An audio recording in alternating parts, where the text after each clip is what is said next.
me tell you a story from fairly early in my career working in intelligence in Canada. I joined Communications Security Establishment, or CSE, which is Canada's Signals Intelligence Agency, way back in 1983. For those of you who are young and maybe weren't around back then, 1983 was, of course, a time period in history where the Cold War was still raging. We didn't know it was almost the end of the Cold War. This was, of course, the epic battle between the West and the Soviet Union and its allies, which had been raging since the end of the Second World War. And pretty well most of what CSE did as an organization, that is the collection, processing, and analysis of intelligence through signals, was linked to the Soviet Union and the Warsaw Pact. I was part of a very small team that did not do the Soviet Union. We were called the rest of the world, believe it or not.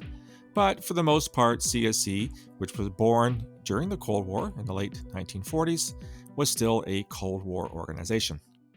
What happened, of course, for those of you who are too young to remember or simply weren't alive, weren't even a twinkle in your parents' eye, was that in 1989, the wall fell. The Berlin Wall was dragged down by Germans on both sides of West and East Germany, and then 2 years later, the Soviet Union dissolved. It dissolved into its constituent republics: Russia, Armenia, Azerbaijan, Georgia, Kazakhstan, etc., etc., etc. Those of us at CSE that worked the rest of the world, it was a very interesting time because the entire effort against the Soviet Union and its allies was now seen as superfluous. So it's no state secret to say that CSE had a large number of people who were proficient in the Russian language, as well as other languages spoken by the Soviet Union's allies in the Warsaw Pact, like Polish and Czech and Slovak and Bulgarian, etc. And the decision was made that since the Cold War was over and we won, that we didn't need to devote as much of an effort to monitor, Soviet signals. I mean, there was no more Soviet Union. So what are you guys doing for a living? What skill set can you apply to intelligence gathering? Is there a requirement to know what the Soviets are doing? No, because the Soviet Union isn't anymore. And if you remember back to the 1990s, there was talk that Russia might actually become an ally. It might go democratic. It might become an ally. So in our declaration of victory over the Soviet Union and the Warsaw Pact, we essentially downed tools. We downed tools against an enemy, an adversary, that we've been following for almost 50 years. There was no need anymore to devote resources. There were no requirements anymore to think of what this ex-empire was doing. Yeah, the Russians still had nukes, but so did the Chinese. So there was that issue, but from a world dominance perspective, which was the lens through which the Cold War was seen, we all decided that that era was over and we could move on. And I remember very vividly that a lot of people who toiled for 20, 25, 30 years as Soviet specialists, many of whom were linguists, they were Russian language speakers, were essentially said, thank you for your service to Queen and country. Now we're going to buy you off and we're going to pension you off. Now, a lot of them were close to retirement anyway, but CSE decimated its Russian language capability. Again, because the requirement was seen to be fulfilled.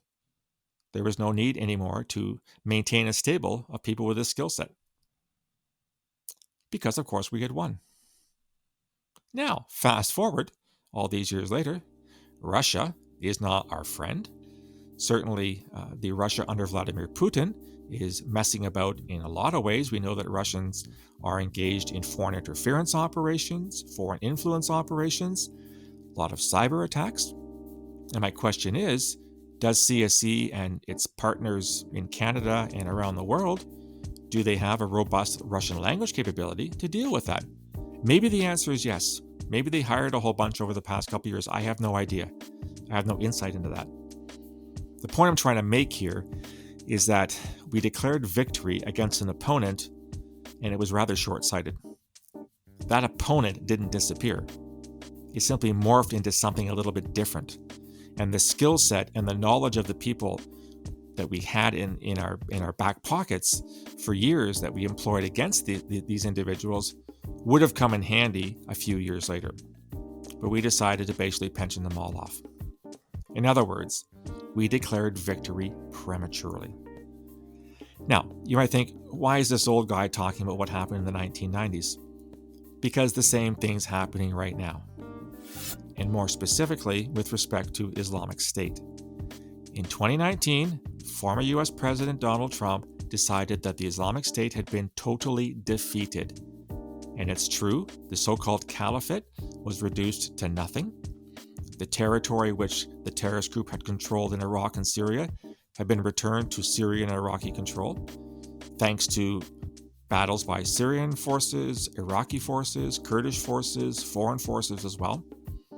The Islamic State was simply not what it was at its height in 2014 when Abu Bakr al-Baghdadi declared the so-called caliphate. So we won.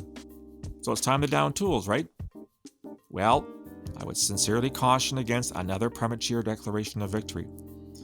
If you follow me on Twitter, you follow these podcasts, you know that I'm reporting on a daily basis that Islamic State is carrying out attacks in Iraq and Syria. They are killing dozens, if not hundreds of people every month. And more worryingly, Islamic State has at least 20 affiliates around the world, some of which are even more brutal than the so-called mother group in Iraq and Syria, like Islamic State West African Province, like Islamic State Central African Province, Islamic State in the Sinai, Islamic State in Afghanistan called Islamic State Khorasan. My concern is that in a desire to say we won and go home, that people may in fact decide to reallocate resources to something else. The same thing's probably happening in Afghanistan with the desire to remove the last US troops from there who've been there for 20 years. I understand the desire to repatriate these troops. An awful lot of money, an awful lot of blood and treasure has been spent in Afghanistan. But just saying that Afghanistan is on its own, we can declare victory and go home, is a really, really bad idea. Because the day we leave is the day the Taliban takes complete control of Afghanistan and essentially recreates the Islamic Emirate, which it had declared in the 1990s. It's rarely a good idea to say we've won when the facts are against you. I'm not saying that we should devote the same number of resources against the Russians we had against the Soviets back in the 1950s, 60s, 70s, and 80s. I don't think the resources exist to do that. But for groups like Islamic State, if we fail to collect the intelligence, to monitor these groups, these individuals, I'm not saying the fake caliphate will get recreated, but we'll find ourselves in a very similar situation a year from now, or 2 years, or 3 years, where Islamic State is carrying out atrocities, acts of terrorism, on the same scale it did way back in 2014. The lesson of the day is, don't declare premature victory. I'd like to recognize today the Renfrew Millionaires, a team way back in the early days of the NHL in 1917. A great name for a team, the Renfrew Millionaires. Well, I do recognize I'm wearing a Pembroke Lumber Kings hat, which a bit of a rival. Renfrew and Pembroke are neighbor towns sort of thing. But of course, we have to leave you as well with the Hardy Boys' Guide to Wisdom. This comes from the Hooded Hawk Mystery. Carrier pigeons are not entirely reliable modes of communication. They can be attacked by birds of prey or crash into planes, allowing secret messages to fall into the wrong hands. I respect that the Hardy Boys were written in a different era, but if anybody's relying on carrier pigeons to carry secret messages these days, you might want to find an alternative mode. There's a thing called the interweb or something like that where you can send secret messages.